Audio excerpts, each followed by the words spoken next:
बिस्मिल्लाहिर्रहमानिर्रहीम अस्सलाम वालेकुम डियर स्टूडेंट। आज का जो हमारा टॉपिक है वो nature of excretive product with relation to habitat. अच्छा, जब हम इस लाइन की बात करते हैं, इस लाइन का मतलब क्या है, तो हमारा टॉपिक जब आगे चलेगा तो ऑटोमेटिकली समझ में आ जाएगा कि इस लाइन का मतलब क्या है। एक बात ध्यान में रखेंगे, एक्सक्रीटिव प्रोडक्ट कोई भी ऐसी प्रोडक्ट जो एक्सक्रीशन के ज़रिए से बाहर निकाली जाए। अब एक्सक्रीशन क्या होती है? एक्सक्रीशन वो प्रोसेस है जिसमें मेटाबॉलिक वेस्ट को बाहर निकाला जाता है। अब मेटाबॉलिक वेस्ट क्या होता है? कोई भी ऐसा वेस्ट जो मेटाबॉलिज्म की वजह से प्रोड्यूस हो वो मेटाबॉलिक वेस्ट कहलाता है।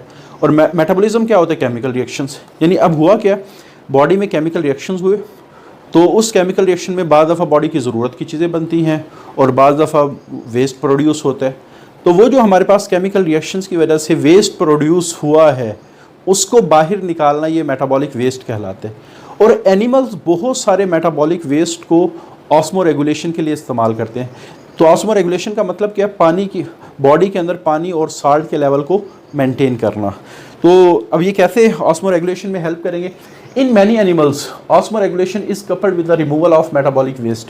कि एनिमल के अंदर कौन सा मेटाबॉलिक वेस्ट बॉडी से बाहर निकलना चाहिए, ये उसकी ऑस्मो रेगुलेटरी स्ट्रेटजी डिसाइड करेगी। ठीक है, पहले तो मेटाबॉलिक वेस्ट की अगर हम बात करें तो waste produce as a by product of metabolism, इसको मेटाबॉलिक वेस्ट कहा। और वो मेटाबॉलिक वेस्ट जिनमें नाइट्रोजन होती है वो नाइट्रोजीनियस वेस्ट कहलाते हैं। हमारी बॉडी में बहुत सारे वेस्ट प्रोड्यूस हो रहे होते हैं, लेकिन हमारा जो टॉपिक है वो नाइट्रोजीनियस वेस्ट से रिलेटेड है, यानी ऐसा वेस्ट जिसके अंदर नाइट्रोजन हो। और जितने भी एनिमल्स हैं उसमें जो नाइट्रोजीनियस वेस्ट हैं वो भी काफ़ी सारे हैं, लेकिन उनमें से जो सबसे इम्पॉर्टेंट, जिनको मेजर एक्सक्रीटिव प्रोडक्ट कहा जाता है, यानी एक्सक्रीशन का मेन प्रोडक्ट जिसको बॉडी ने हर हाल में बाहर निकालना है, वो तीन में से कोई एक हो सकती है। अगर हम मुख्तलिफ एनिमल्स की बात करें, अमोनिया हो सकती है, यूरिया हो सकती है, यूरिक, ये तीनों नाइट्रोजन कंटेनिंग वेस्ट कहलाते हैं। और ये एक्सक्रीटिव है वाटर सॉल्यूट, तो ये पानी में डिजॉल्व होकर बॉडी से बाहर जाते हैं। अच्छा, डिफरेंट एनिमल इनमें से डिफरेंट को एक्सक्रीट कर, कुछ एनिमल अमोनिया को एक्सक्रीट करते हैं, कुछ यूरिया को करते हैं, कुछ यूरिक एसिड को करते हैं। लेकिन सवाल ये है कि एनिमल में कुछ अमोनिया को एक्सक्रीट करने वाले होते हैं, कुछ यूरिया को, कुछ यूरिक एसिड को, क्योंकि हर एनिमल की ऑस्मो रेगुलेशन कुछ ना कुछ तकाजा करती है कि उसको अमोनिया को रिलीज़ करना चाहिए, यूरिया को, यूरिक एसिड। यानी इन शॉर्ट बात करने का मकसद ये है, ऑस्मो रेगुलेशन में एक ऑर्गेनिज्म वाटर और साल्ट को मेंटेन करता है। तो काफ़ी सारे एनिमल्स ऐसे हैं जो अपने वाटर के लेवल को मेंटेन करने के लिए अमोनिया को, कुछ एनिमल वाटर के लेवल को मेंटेन करने के लिए यूरिया को, कुछ एनिमल वाटर के लेवल को मेंटेन करने के लिए यूरिक एसिड को एक्सक्रीट करते हैं। उसकी वजह क्या है? देखो, हमारे पास पहले तो अमोनिया की बात कर लेते हैं। जब किसी भी एनिमल के अंदर अमाइन एसिड या न्यूक्लिक एसिड को तोड़ा जाता है तो उसमें से ग्रुप रिलीज होता है जिसका नाम है NH2। ठीक है, फिर NH2 क्या करेगा? हाइड्रोजन आयन के साथ मिलेगा लिवर के अंदर और अमोनिया बना देगा। ये हमारे पास सबसे पहली प्रोडक्ट कि अमाइनो एसिड टूटे, न्यूक्लिक एसिड टूटे, उनसे अमोनिया, अमाइनो ग्रुप बना, अमाइनो ग्रुप इस हाइड्रोजन के साथ मिला और क्या बन गया? अमोनिया बन गया। और ये काम कहाँ हो रहा है? लिवर के अंदर। तो ये MCQs के लिहाज से पूछा जा सकता है। अब ये जो अमोनिया है ये हाईली टॉक्सिक है। अब मैं आप लोगों से पूछता हूँ, ये ammonia amino acid, nucleic acid के मेटाबॉलिज्म से प्रोड्यूस हुआ, तो अमोनिया एक मेटाबॉलिक वेस्ट है। ठीक है, अब इस अमोनिया को बाहर निकालना है, और निकालने की ज़रूरत भी क्यों है? क्योंकि ये हाईली टॉक्सिक है, और इस हाईली टॉक्सिक होने की वजह से इसकी एक्सक्रीशन तो लाजमी हो जाती है और बहुत जल्दी इसको बॉडी से बाहर रिलीज होना चाहिए। तो ये हाईली टॉक्सिक है एंड इज़ रैपिडली एक्सक्रीटेड। लेकिन प्रॉब्लम ये है कि इस अमोनिया के 1 ग्राम को एक्सक्रीट करने के लिए 500 ml ऑफ वाटर चाहिए।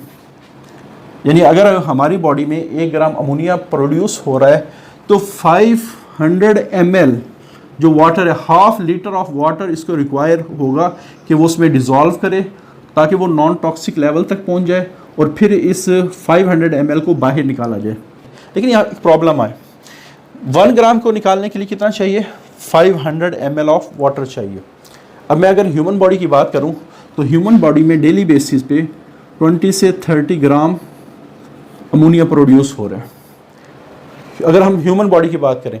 अब मुझे बताएं कि अगर 20 ग्राम अमोनिया प्रोड्यूस हो रहा है तो इसको एक्सक्रीट करना है, तो इसको एक्सक्रीट करने के लिए कितना पानी चाहिए होगा? इसको 500 से मल्टीप्लाई कर दें तो ये 10,000 बन जाएगा। यानी 10 लीटर पानी हमारी बॉडी को चाहिए सिर्फ अमोनिया को बाहर निकालने के लिए। हमारी बॉडी में लाखों करोड़ों फंक्शन हैं जिनको पानी चाहिए होता है। ये 10 लीटर अगर 30 ग्राम प्रोड्यूस हो गया, जैसे किसी ने गोश्त वगैरह खा लिया, प्रोटीन की इंटेक ज़्यादा कर ली, तो 15 लीटर हो जाएगा। अब मुझे बताएं, अगर सपोज 10 लीटर या 15 लीटर हमारी ह्यूमन बॉडी पानी को बाहर निकाल रही है, तो क्या ये हमारी बॉडी के लिए पॉसिबल है? अगर 10 से 15 लीटर पानी निकालने की कोशिश भी करे तो इसका मतलब है कि एक शख्स हर 20 मिनट बाद वॉशरूम जाएगा यूरिन के लिए, ठीक है। और फिर इतना सारा पानी बॉडी से निकलेगा तो बॉडी डिहाइड्रेट हो जाएगी। तो कहने का मतलब, और फिर उस डिहाइड्रेशन को दूर करने के लिए हमें मुसलसल कितना पानी पीना पड़ेगा। तो हमारी बॉडी ये अफोर्ड ही नहीं कर सकती कि इस अमोनिया को बॉडी से बाहर निकाला जाए एक्सक्रीशन के थ्रू, जो इतना ज़्यादा पानी लेके निकलती है। हाँ, काफ़ी सारे एनिमल्स ऐसे हैं जिनकी बॉडी में एक्स्ट्रा पानी बहुत ज़्यादा होता है। जैसे हमने पढ़ा था फ्रेश वाटर फिशेस, उनकी बॉडी में तो मुसलसल पानी दाखिल हो रहा है।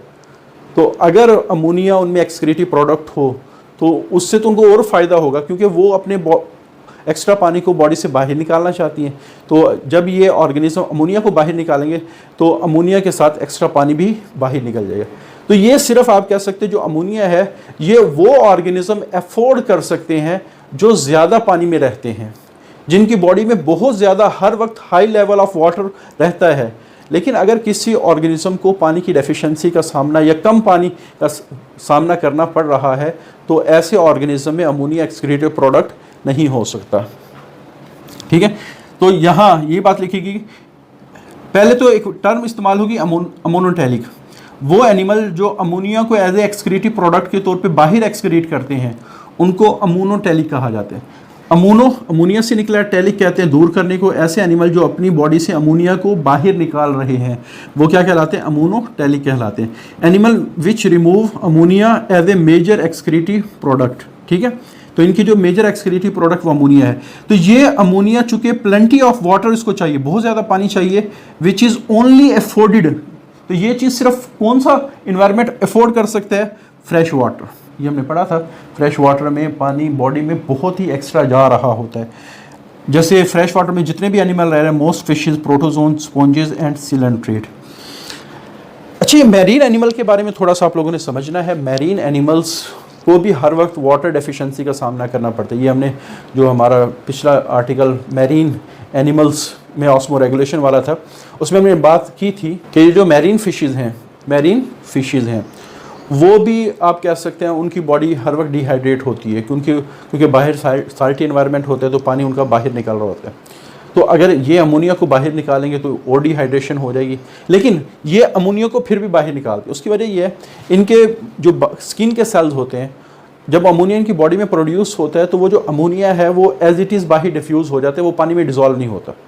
यानी वो टॉक्सिसिटी काज करने से पहले ही बाहर सेल के ज़रिए से, सेल मेम्ब्रेन के ज़रिए से, गिल्स के ज़रिए से डिफ्यूज़ हो जाता है। तो हमारी बॉडी डिज़ोल्व जब कर लेगी फिर वो टॉक्सिसिटी काज करेगा, तो इससे पहले वो बाहर। तो ये बात लिखिएगी, जो मैरीन एनिमल है directly excrete ammonia in surrounding water. यहाँ वाटर का मतलब सराउंडिंग वाटर के बाहर का जो पानी है उसमें अमोनिया को डायरेक्टली एक्सक्रीट कर रही होती है। अगर इनकी बॉडी के अंदर ये अमोनिया डिज़ोल्व होता फिर उसको नॉन टॉक्सिक लेवल तक पहुँचाने के लिए 1 ग्राम के लिए 500 चाहिए था, और फिर उस 500 जिसमें वो अमोनिया डिज़ोल्व उसको बाहर भी निकालना पड़ता। वो ऑर्गेनिज़म जो कम पानी वाले इन्वायरमेंट में ज़िंदगी गुजारते हैं, ठीक है, मिसाल के तौर पे खुश्की वाले मैमल्स या बाद दफ़ा समंदर के कुछ ऑर्गेनिज़म, उनमें भी यूरिया प्रोड्यूस होता है। ये वाली जो बात है वो सब में नहीं है। काफ़ी सारे एनिमल्स वो क्या करते हैं, अमोनिया को यूरिया में कन्वर्ट कर। वजह क्या है? पहले वजह सुन लें।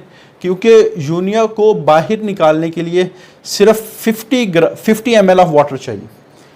अमोनिया को बाहर निकालने के लिए 500 ml वाटर चाहिए, हाफ लीटर, और इसको कितना चाहिए? 50 ml ऑफ वाटर चाहिए, यानी 10 गुना कम।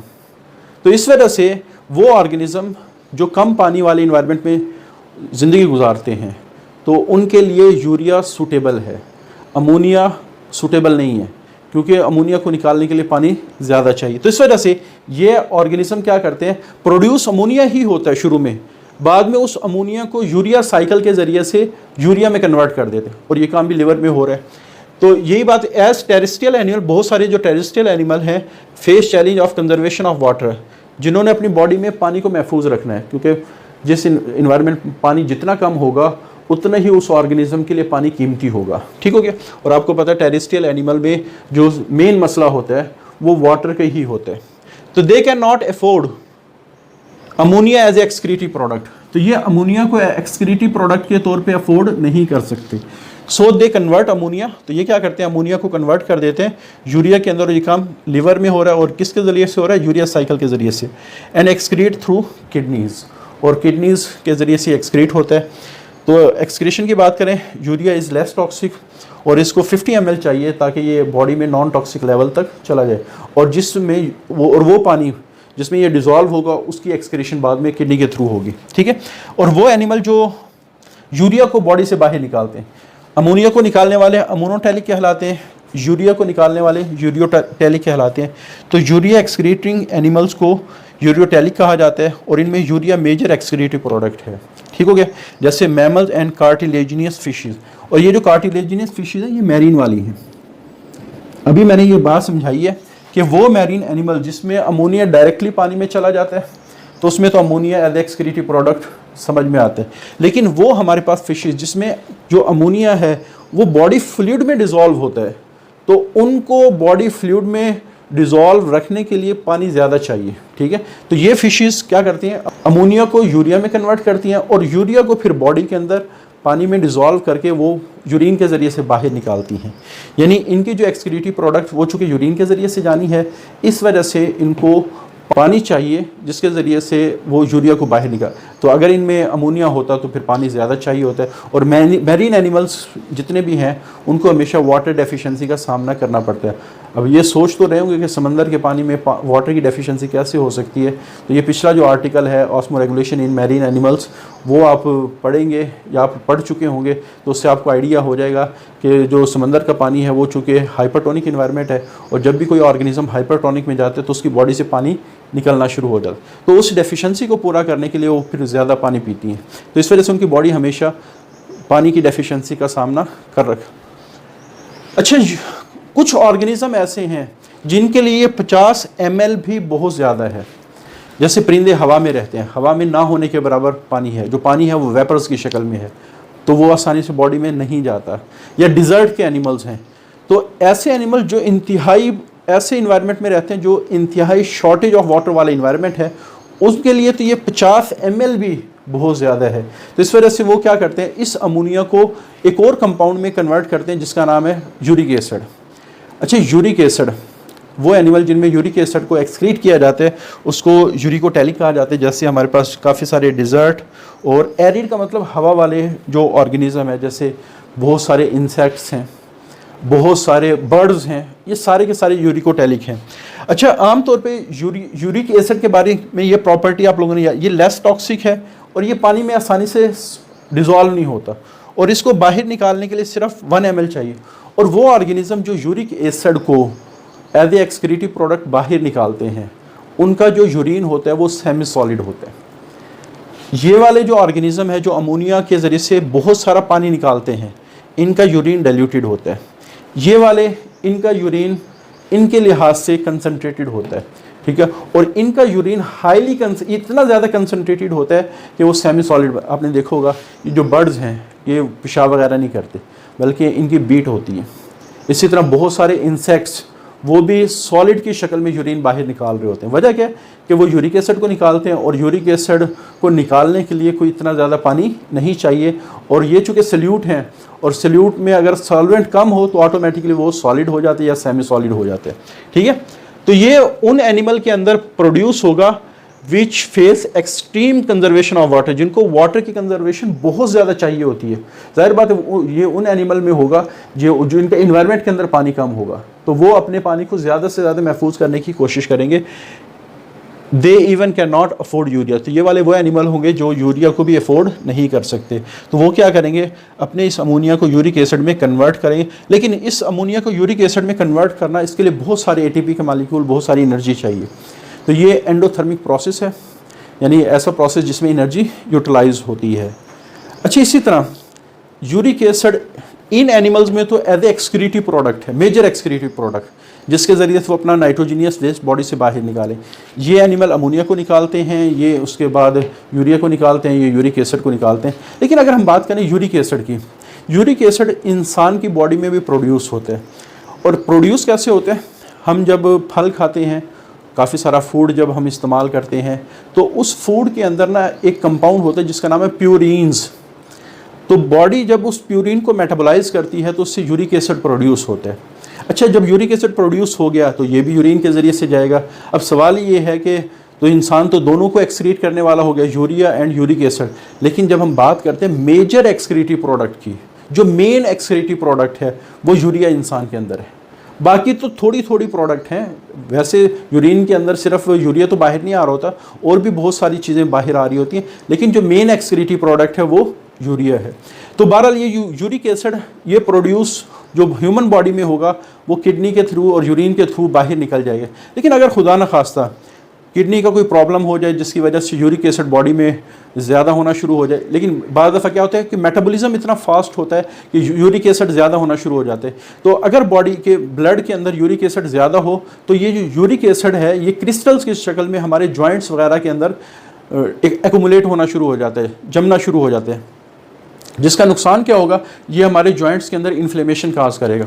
और वो कंडीशन जिसमें हमारे जोड़ों के अंदर, हमारे हड्डियों के अंदर दर्द रहना शुरू हो, यूरिक एसिड की डेपोजिशन की वजह से, उस कंडीशन को गाउट कहा जाता है। तो ह्यूमन बॉडी के अंदर भी यूरिक एसिड प्रोड्यूस हो रहा है। लेकिन जब हम मेजर ह्यूमन एक्सक्रीटिव प्रोडक्ट की बात करें तो चूँकि ह्यूमन्स मैमल्स के अंदर आते हैं तो उसमें यूरिया मेन एक्सक्रीटिव प्रोडक्ट है।